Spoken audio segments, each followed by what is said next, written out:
welcome to Kitty Goes Down the Rabbit Hole, where I talk about all the random things that I come across in my travels on the interwebs. And today, we're gonna review True Beauty! So, what did I think of True Beauty? I loved it. End of video. Just kidding. You're stuck with me for another maybe 10 minutes. Who knows how long this is gonna be?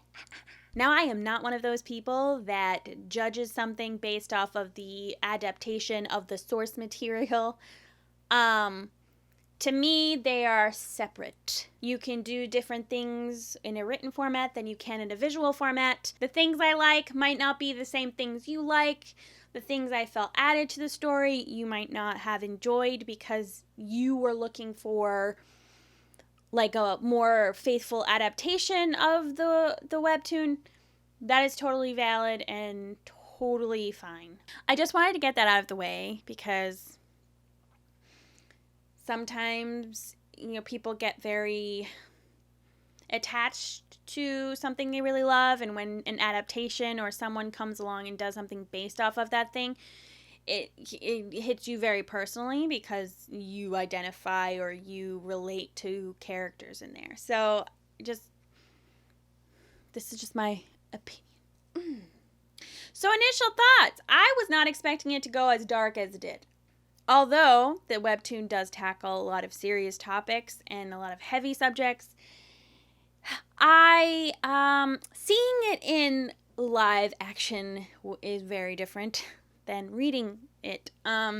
For people who are sensitive to depictions of bullying, suicide, abuse, it's difficult to watch at times. So while it's funny and lighthearted and sweet and romantic and all of that swoony stuff, it does have elements of those other things that I mentioned. So if you are sensitive to any of that, just be aware. I think the first episode is probably the worst. That's the hardest one to get through. It's kind of where you see all of the really hardcore you do see like bullying throughout, and you do see some bad things happening throughout, and they do flashback, but the first episode I think is probably the hardest to get through. Now, like I said, I don't really judge, I don't really compare things based off of how, well they're adapted.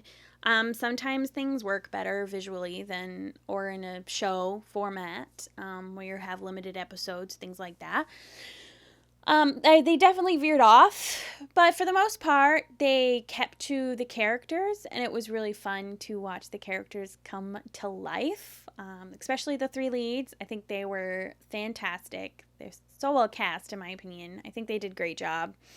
They had wonderful chemistry between the three of them, but not only that, the rest of the cast had amazing chemistry. So the students, the groups of friends, the couples within the groups of friends, the family, Jigong's family was hilarious, and their dynamic and how they played off of each other was so much fun, so entertaining to watch. I really love how they handle Suho and Sojin's relationship. That was amazing. That was beautiful. I loved watching the two of them, like when they were alone together, and they like the music that I don't know, that high-pitched music every time, like something that they would look at each other, they would like stare at each other, and it's like they had their own like something bad's happening music. Ominous Sojin rage music. I don't know. Anyway. So I tried to be kind of like good with spoilers, but if I talk about the stuff that I didn't like as much, I can't really keep that as spoiler free, so spoiler warning from here on out. So let's talk about Kang Sujin. So I'm on the fence with what they changed about her character a lot.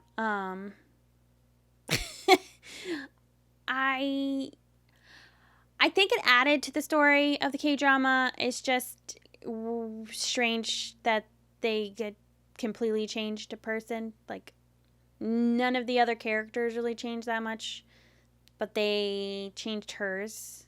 And I don't know. I think her character arc and her storyline added to the story. I don't really know if that wasn't there, if it would have been the same. I appreciated it. I don't know if it would have been better if they would have just had a whole new character that they had made up. I don't know if that would have been better or not. I don't know. Let me know what you think in the comments, because I'm kind of on the fence with that. And while I like how they wrapped everything up and how everything ended and it was all wrapped up in a nice little bow, like K-dramas usually are, they usually wrap up all the loose ends and everybody, there's a conclusion and like closure to almost every storyline, subplot, character ever. I don't know. I think there was an opportunity for them to do season 2. The webtoon is still going. And at the time frame that the K-drama ends, that same time frame, we're like way past that in the webtoon. And I don't know. It just would have been interesting to kind of explore a little bit more of like the Jigong Sojin relationship and all of that, and how that kind of dynamic works, and him like Suho coming back and how that plays into things and changes things and all of that. I don't know. I just think like prime season 2 potential was missed. Like you could have definitely had a season 2. Oh, something I like now that we're in like we're past spoiler warning territory. I liked how they did the face reveal. I think it would have made sense if the bullies had done it, like from her previous school. They could have done that. They could have had a moment where Kang Sujin was like, "Who am I? What have I done? What am I doing?" And then the bullies do it, and then it could have been this whole thing where it wasn't actually her, but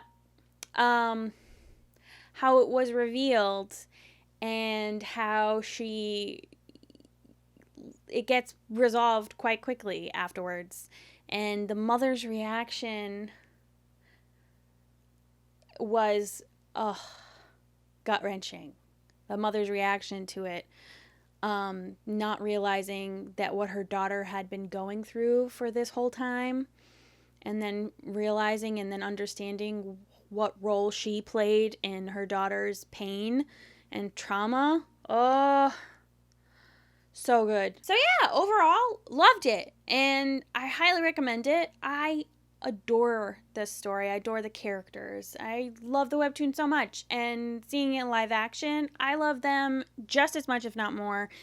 And I thought it was really well done. And it wasn't exactly what I expected, but it was different in a wonderful way than what I expected. I only have like those minor things to say that I didn't like as much.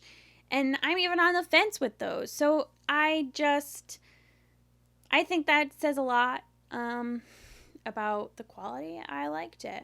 Oh, I also liked like the video game. At first, I was kind of like the video game stuff was kind of like, I was like, really? Really? But in the context of their relationship where they're at the comic book store and they have like, they're reading all these like horror comics and all that. So it fit that. And I ended up like, I was like, I kind of see what they're doing there. It was really fun. And it ended up making that a lot more like fun when those moments happened. I was like, yeah, it's pretty funny. I just wanted to add that in there at the last minute if you made it this far. But I appreciate you guys hanging out with me. I want to know what you guys thought of True Beauty. If you loved it, didn't like it, what did you like? What did you not like as much? Do you think it would have benefited from having like a season 2 and having a little bit more Sojin Jigong relationship shown? Let me know what you think in the comments down below. And as always, if you like my content, please like, share, subscribe. All the YouTubey things that help YouTubey people. And until next time, love you guys. Bye.